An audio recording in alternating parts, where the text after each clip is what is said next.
Gee, I'm on a roll.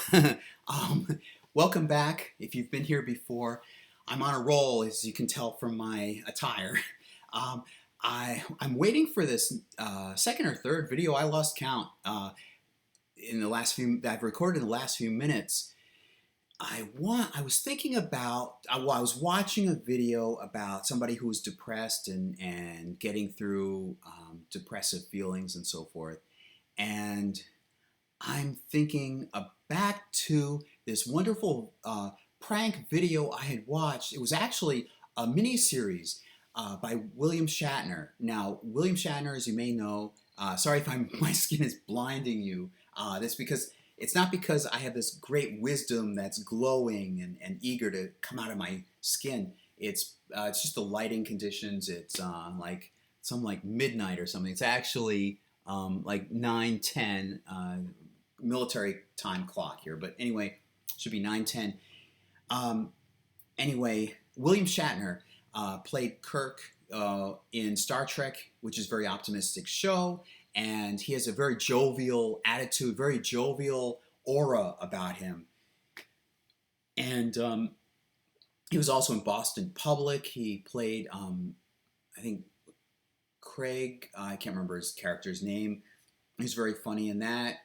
And he was in a couple of episodes of Twilight Zone back in 1960 something or other, and he's just been in Priceline.com. Well, anyway, around April Fools, this aired during that week. I think it was like maybe 5 episodes, something like that.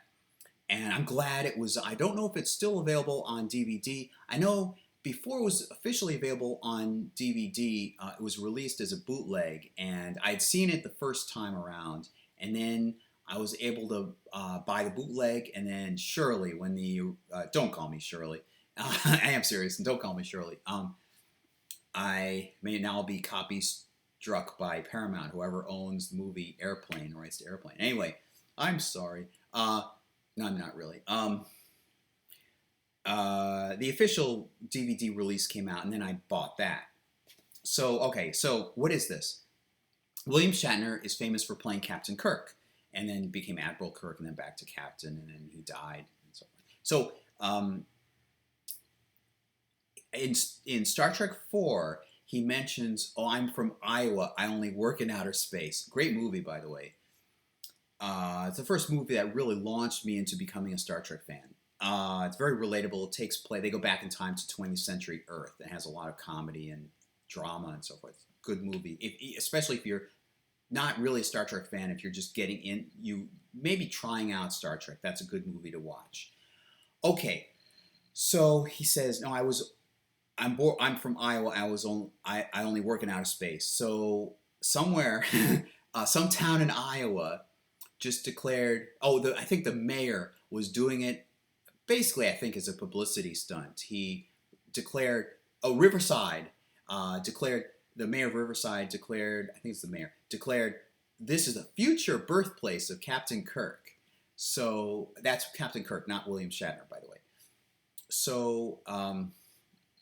William Shatner, being the prankster he is, and as I think he has always been, even when they were filming Star Trek, there were little bits when he joke around and josh and so forth. He brought really real life to his character. He comes with this cadre of actors.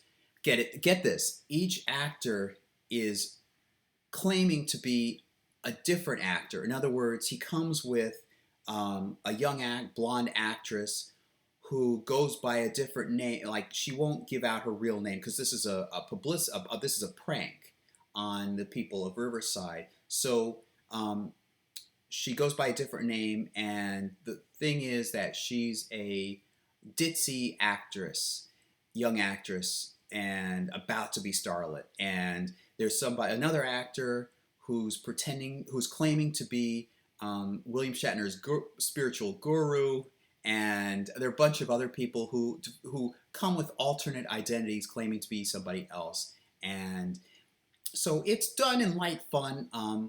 It's become a commercial for the DVD set, I hope.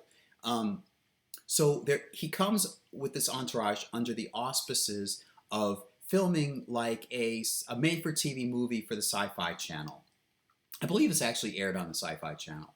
Uh, and so he gathers some volunteers and he auditions them and he has like a card queue girl woman and he mingles with the locals and there's so basically it's a reality show in some sense. There are not vignettes because that sounds scripted, but he talks with the locals at the diner, and I can't remember where it was, some bar and grill or something. And he just mingles around and has good fun over the course of several episodes. And different shenanigans occur in the course of making this supposed made-for-TV movie, and some interesting, some funny tropes enter in. Like there's one point he's tied to inside a barn. He's chained up, and whenever he's about to speak a line, um, the cell phone goes off. And at one point, somebody takes away the cell phone, and without any cue, he gets up to that same lot, reciting that same bit of dialogue, and the cow just starts mooing. And I don't think that was planned. I think that was just by happenstance. And tropes like that. So it's very funny. So he's being driven by one of the locals who's elected to be the transportation captain, and he puts on this motivational tape that he had made, motivational CD that he had made with a spiritual guru earlier, where the spiritual guru was saying, "You are the center of your universe. I am the center of my universe." And so they're in the car, him and the transportation captain, and he's coaxing the transportation captain, say, "I am the center of my universe." And it's funny, but I was thinking of that moment while watching this video of somebody expressing sadness and depression. I just ate, sorry. So expressing sadness, and I'm thinking about how how, in some sense, funny that is. I'm the center of my universe because I think we all need some sense of healthy ego. Maybe ego isn't the right word. There's ego, and superego. It's defined by Freud, and I'm not, at this point, this late at night, I'm not clear on the details of which one is which. But self-esteem, I'll call it self-esteem. We need some healthy sense of self-esteem, and maybe it goes further than just self-esteem. Pride, not to the extent that we think, not to the point of arrogancy, being arrogant, but we need some sense that we are worthwhile, we are worthy, and we have worth to us, and we should make our lives the best that we can. So it's just very funny to put on this motivational tape, and it's saying, "I'm the center of my universe. I am great. I am," and then the person says, "I am great," repeats, "I am great," and then the CD person on the voice on the CD says, "I am wonderful," and then he says, "I am wonderful," so forth. And of course, sitting next to this famed actor of decades of material of work history, hearing him say, "I am great, I am one," it's a very funny scene.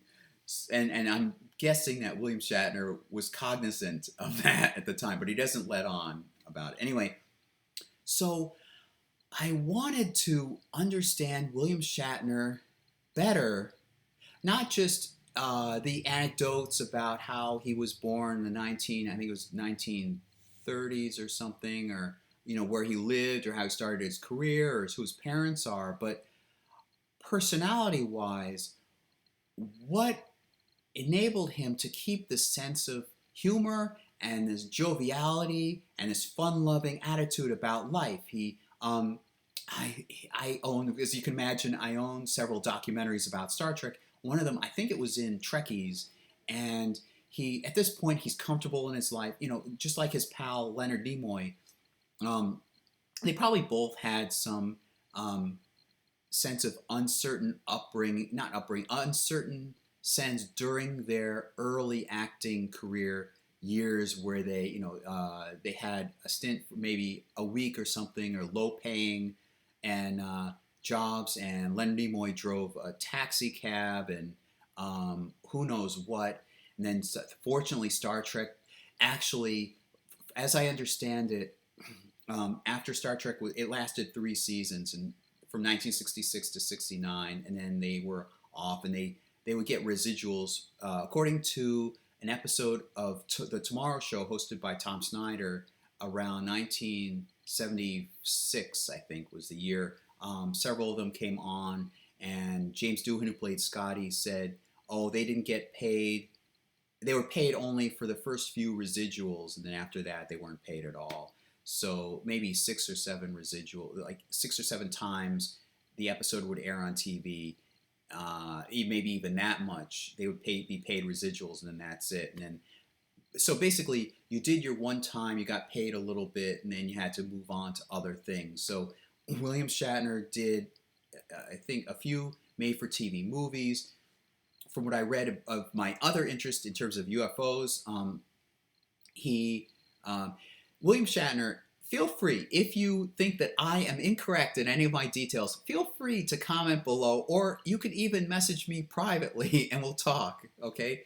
So, but anyways, I understand it, in terms of reading about UFOs, he was living in a trailer, and it was one of the slumping periods in his acting career, and he had witnessed something that was unidentified, and basically witnessed a UFO. And then Star Trek syndication kicked in, the conventions kicked in, and then he started acting in Star Trek movies, and then he became famous again as Captain, having played Captain Kirk, and then he played in Priceline commercials, and then he kept up that jovial sense. He still had that, or either that or rejuvenated it or something, that jovial attitude, and he still has it. He's like, I don't know, like 90 something or other, and he still has that great attitude. I mean, he could lose a little bit of weight, but great attitude. Great attitude. So I want to explore that, and there are probably other actors who are like that, who have, even though they've gone through adversity and things that maybe I'm not even aware of, they still have that jovial attitude about life. I want to almost to a scientific extent, I want to understand what helped them keep that up and maintain it. So maybe that'll be a topic for a future video. Okay, I want to share and tell you a bit more about William Shatner. All right, so long.